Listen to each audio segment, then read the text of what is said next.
My mother used to forget me every Christmas. Not ignore me. Forget me. Like I didn't even exist. My name is Nora Ellison.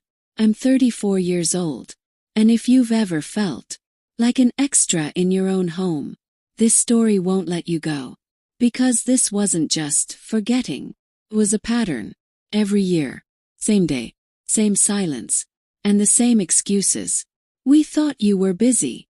You're always caught up in your work. We assumed you wouldn't come. You know what the most dangerous part is? Feels so normal that you start doubting yourself. Maybe it's my fault. And that's the point, where you slowly become invisible. I remember the first year. I was 10 years old. Christmas morning. I was excited. I woke up early. But the house was strangely quiet. Something felt off. I could feel it. But I didn't understand it yet. I walked down the stairs. Slowly. And then I stopped. Everyone was there. The gifts were already opened. Wrapping paper was all over the floor. The laughter was gone. The moment was already over. And me. I wasn't late. I was never called. I just stood there. For a few seconds. Then a few more. Thinking. Someone will notice. No one did. And that day. For the first time. I understood. What it feels like to be ignored. Well, that's the wrong word. Forgotten. After a while. My mother came to me. She was holding a small box. No name. No wrapping. Just something. Sorry, sweetheart. That's all she said. And the moment ended there. But inside me, something began. If it had only happened once, maybe I would have forgotten it. But it didn't. It happened again. And again. Every year. An empty spot. Where I was supposed to be. And slowly, I started making myself smaller. Talking less. Asking less. Expecting less. So no one had to adjust for me. Have you ever done that? Made yourself smaller. Just to fit in. For years. I stopped asking. Stopped expecting. Stopped hoping. And that's the most dangerous phase. When you stop fighting. But last year, something changed. Or at least, I thought it did. I drove 5 hours. Through snow. Through rain. With a trunk full of gifts. Why? Because somewhere deep down, I still wanted to believe that this time would be different. But the moment I arrived, I knew. Same story. Just clearer this time. The house was full. Lights. Music. Laughter. Everything was there. Except a place for me. When the door opened, they looked at me. Like I was in the wrong place. Like I wasn't invited. Like I was the problem. I stood outside. In the cold. Holding bags in both hands. And in that moment, something should have broken. But it didn't. Something went quiet. Completely. No anger. No tears. Just one thought. That's it. And that night, I made a decision. This time, I won't let myself be forgotten. I bought something for myself. Something no one else could control. Something no one else could take credit for. Manor. In Vermont. Old stone walls. An iron gate. And so much silence. That for the first time, I could hear my own thoughts. Thought. This would be enough. Distance would be enough. Silence would be enough. Locked gates would be enough. I was wrong. Because the moment they found out, I had something. Something valuable. Something they could use. They suddenly remembered me. And 3 days before Christmas, they found their way to my gate. But this time, they didn't come empty-handed. And they didn't come to reconnect. I understood that immediately. The moment I heard their cars. That road. No one comes there. So who was it? First the sound. Heavy engines. Slow, deliberate. Like someone announcing. We're here. My hand froze. The glass stayed half full. My heart recognized it first. It's them. But another question followed. Why now? I turned off the lights immediately. Reflex. Not a thought-out decision. Why? Maybe because somewhere inside, I was already alert. I walked to the window. Slowly. Silently. And then, I saw them. 2 black SUVs. And behind them, Van. Froze. Because what was written on that van changed everything. Locksmith. For a second, everything connected. Too fast. Too clearly. If someone misses you, they don't show up with tools. Now the question wasn't why they were here. The question was, what were they here to take? My mother stepped out first. The way she always does. Perfect. In control. That same expression. Soft, concerned fake. Have you ever felt that? Someone shows care. But you can feel it. It's an act. Behind her, my father. Measured. Like this was a normal visit. Like I would be the one overreacting. And then, Logan. Laughing on his phone. But that wasn't the real problem. The real problem was what he pulled out next. Boxes. Metal stands. Equipment. This wasn't a visit. This was a setup. Now a new question. Why was all of this about to enter my home? I walked toward the gate. Slowly. No rush. But this time. Stop. Inside. At a distance. 'Cause something had changed. Not me. The way they saw me. Nora. My mother called out. Same voice. Sweet. Bahalo. Open the gate, sweetheart. Sweetheart. Strange, isn't it? Some words are only used for control. I didn't open the gate. I just looked at them. Great. How did you even find this place?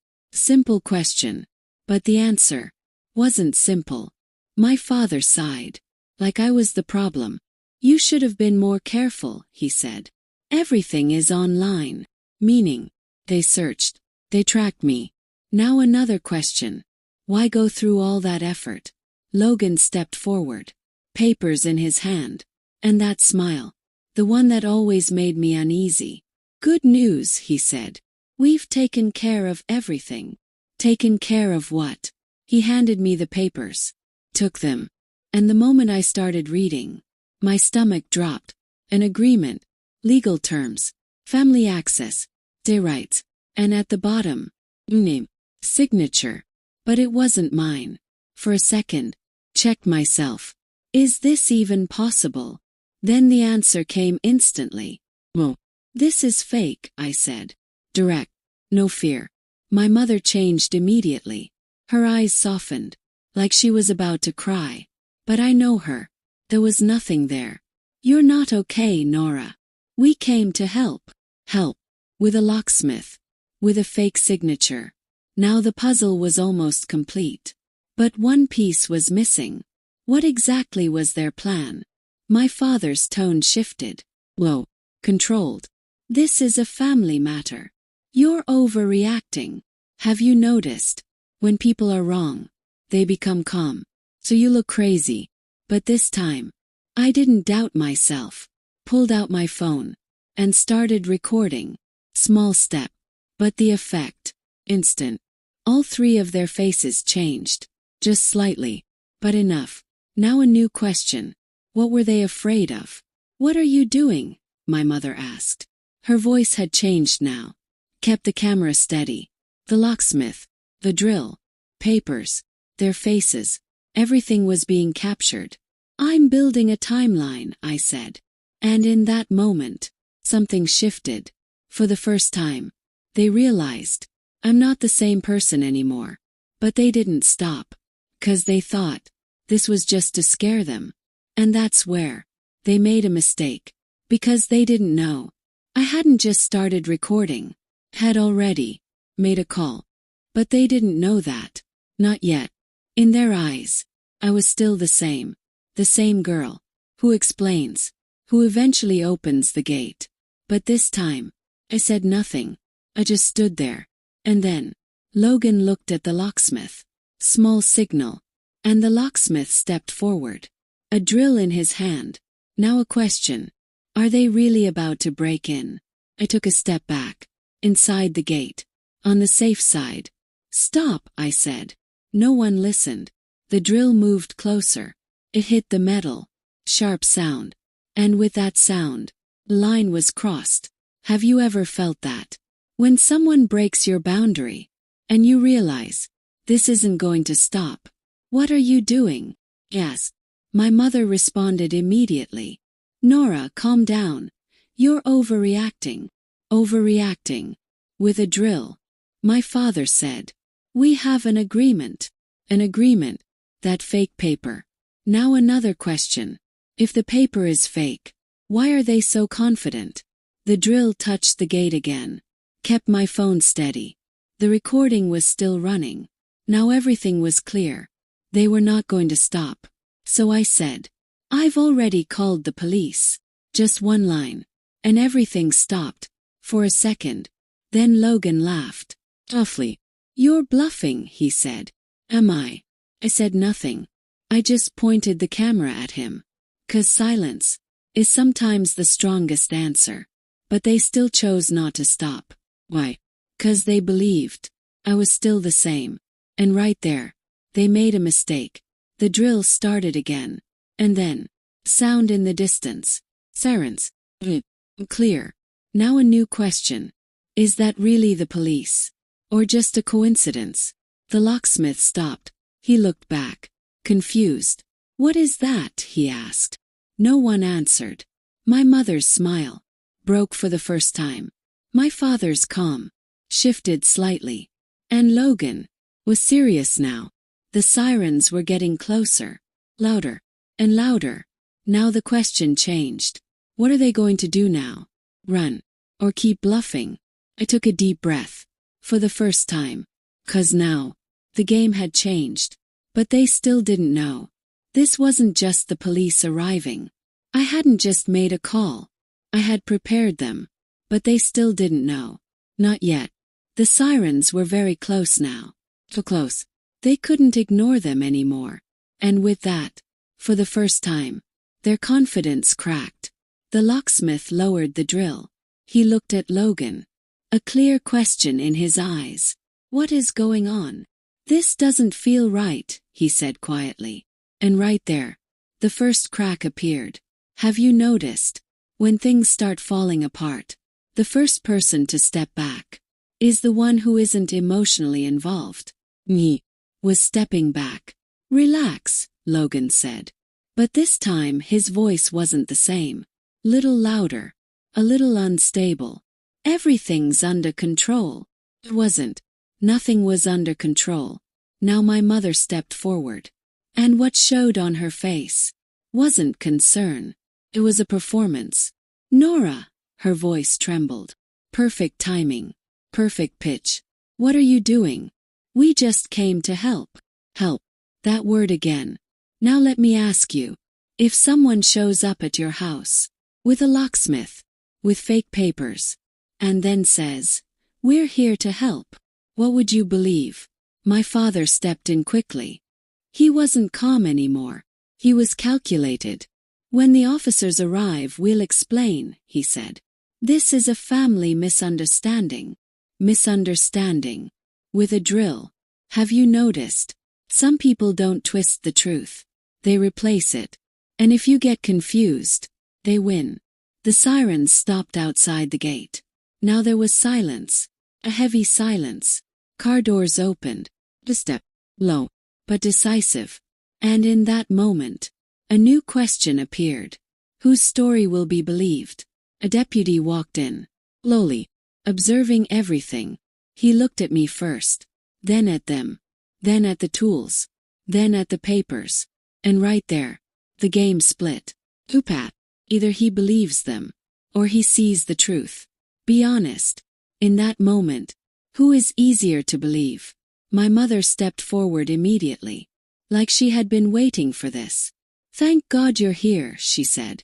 Panic in her eyes, but controlled. Our daughter isn't well. She's isolated herself. The story had begun. The same old pattern. Hurt first, then become the victim. Have you seen people like that? They break you, and then tell the world that you're the one who's broken. My father handed over the papers. We have an agreement, he said. That agreement, the fake signature. The deputy took it, looked at it, then looked at me. There was a question in his eyes. Who's telling the truth? And right there, everything depended on this moment. If you were in my place, what would you do? Shout. try to prove everything, or just stand still. I didn't lower my phone. The recording was still running. Everything was being captured. My name is Nora Ellison, I said. Steady, clear. This is my property. And they do not have permission to be here. That's it. No drama. No panic. 'Cause sometimes, is the loudest thing in the room. But the game wasn't over yet. The deputy looked at the papers again. If this is a civil matter, he said. Civil. Which meant, this could stall right here. And in that moment, Logan smiled slightly. Have you seen that smile? When someone thinks they've gotten away with it. He thought he had won. But there was one thing he didn't know. I wasn't just recording. Had already sent the evidence. And now, the game was out of his hands. Now let me ask you honestly. If you were in my place, and all of this was happening in front of you, what would you do? Tell me in the comments. I read them. 'Cause what happened next was something they never expected. The deputy's phone rang. He answered it. For a few seconds he said nothing. He just listened. And in that moment, one question filled the air. What was said on that call? That changed everything. He slowly looked at me, then at them. And now, there was no doubt in his eyes. Sir, he said to my father, can you confirm that this property is legally in your name? Simple question, but dangerous. My father paused, just for a second, but that 1 second revealed everything. This is a family arrangement, he said. Now another question. If everything is legal, why not answer directly? The deputy looked at the papers again. Slowly, carefully. This document doesn't appear to be valid. That's it. And in that moment, their entire story cracked. Silence. Have you ever felt that silence? When someone's confidence breaks, and they can't hide it anymore. Logan stepped forward. Now he wasn't calm. Now he was loud. This is harassment, he said. We have the right. Sir. Step back. Direct. For the first time, someone was controlling him. My mother stepped in. Now there were tears. Or at least they looked real. You don't understand. She's not okay. She's isolating herself. Same script. Same tone. Have you noticed? Some people don't change. They just repeat the same script. But this time, it wasn't working. Why? Because this time, I didn't just have words. I had proof. The deputy turned to the locksmith. What are you doing here? He hesitated. I was told. This was an authorized job. Written proof. Silence. Now another question. If everything was legitimate, where was the proof? No one spoke. Everyone step back, the deputy said. And in that moment, everything changed. But the real moment was still coming. Logan panicked. You know that moment, when someone realizes there's no way out, and they try to run. That moment, he turned, just for a second, but before he could stop, hand grabbed him, and then, click, handcuffs, a small sound, but so heavy, could end the whole story right there. Now one last question. Who won? Them. The ones who came with a plan. Or me. The one they forgot for years. My father tried to say something, but there were no words. My mother just stood there, for the first time, as if she was actually seeing me. But now, it was too late. One by one, they were taken away. No drama, no shouting, just consequences. And the strange part was, I didn't feel anger, not even happiness. 'Cause for the first time, chose myself. I walked inside. The door was damaged. Cold air was coming in. But inside, there was still warmth. I turned on the lights, slowly, and for the first time, this house felt safe. Now one thing was clear. Some people forget you, until they need something from you. And when they come back, they don't bring love. They bring a plan. If you've made it this far, tell me one thing. Has something like this ever happened to you? where you were ignored until you became valuable? Write it in the comments. I read them. And if you want more stories like this, where people finally stand up for themselves, leave a like and subscribe, 'cause the next story might be yours.